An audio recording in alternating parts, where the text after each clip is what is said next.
Visitors to Lexington can stay in one of 30 Airbnb properties or more than 10 bed and breakfast inns. But new regulations being considered by Lexington City Council could cut back those numbers.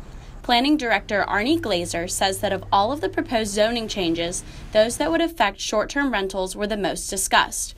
One Airbnb owner, Jonathan Terrace, may no longer be able to rent his property under the proposed regulations.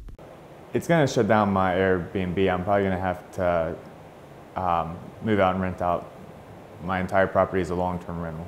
Jonathan Terrace has advertised 114 Taylor Street on Airbnb since December of 2015. Since then, the home has been booked more than 100 times.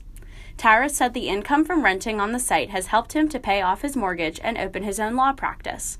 Terrace thinks the zoning proposals go too far and may force visitors to stay outside of Lexington. I think they're going to drive the Airbnb owners out of business, and I think that loss of business is going to go towards outside communities outside of Lexington. So when parents come visit, they're going to stay in Stanton and they're going to take their kids out in Stanton instead of downtown Lexington.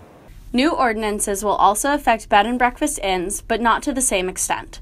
Landy Patton, the innkeeper at the Abigail Inn located at 408 South Main Street, noted that a lack of regulations allowed Airbnb owners to charge lower prices. They're not regulated.